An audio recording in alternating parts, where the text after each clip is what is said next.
গুৱাহাটীত প্ৰথমবাৰলৈ অনুষ্ঠিত হ'ব IPLৰ খেল। ৰাজস্থান ৰয়েলছৰ হোম গ্ৰাউণ্ড হ'ব গুৱাহাটী।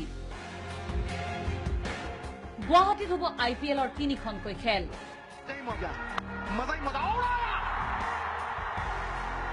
বৰ্ষাপাৰাত অনুষ্ঠিত হ'ব 3খনকৈ IPLৰ খেল।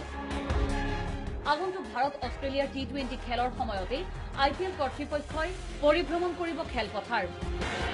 মঙলবাৰে অসম ক্ৰিকেট সন্থাৰ গভৰ্ণিং বডিৰ সভাত এই বিষয়ত আলোচনা কৰা হয়। মঙলবাৰে অসম ক্ৰিকেট সন্থাৰ গভৰ্ণিং বডিৰ সভাত এই বিষয়ত আলোচনা কৰা হয়। ইতিমধ্যে IPLৰ দল ৰাজস্থান ৰয়েলছৰ কৰ্মকৰ্তাই অসম ক্ৰিকেট সন্থাৰ সৈতে বিষয়টোলৈ আলোচনাও কৰিছে। ৰাজস্থান ৰয়েলছৰ যিজন চেয়াৰমেন তেখেতে আহি ইন্সপেকশ্যন কৰি গৈছে। পিছৰ পৰ্যায়ত এতিয়া ডাইৰেক্টৰ যিজন টেকনিকেল ডাইৰেক্টৰ হয় তেখেত আহিব, আমি আমন্ত্ৰণো জনাইছোঁ। খেলৰ সময়তে আহিব, প্ৰচেছত আছে।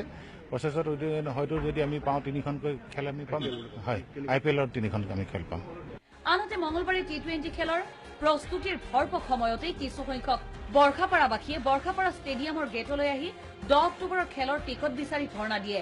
তেওঁলোকৰ দাবী, খেলখনৰ বাবে অফলাইন টিকেটৰ ব্যৱস্থা কৰা হওক। এণ্ড দি ভেৰি বিগিনিং এইটো দেখা হৈছে যে 1250 টকাৰ টিকেট বিগিনিঙৰ পৰা অপশ্যনটো আনএভেইলেবল কৰি থৈ দিছে। প্ৰায় 10 বছৰ আগত গৰুৱে হাগি থয়, সেয়া গোবৰ পেলাই পেলাই আমি ইয়াত খেলিছিলো।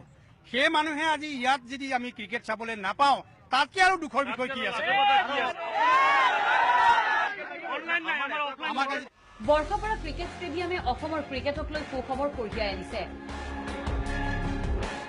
ভাৰত অষ্ট্ৰেলিয়াৰ T20ৰ পিছতে ৰাজস্থান ৰয়েলছে গুৱাহাটীত 3খন IPLৰ খেল খেলিব বিচৰাটো অসম ক্ৰিকেটৰ বাবে নিতান্তই তাৎপৰ্যপূৰ্ণ বিষয় বুলি বিবেচিত হৈছে। কেমেৰা পাৰ্চন দশৰথ তালুকদাৰৰ সৈতে জয়ন্ত দাস, DY365।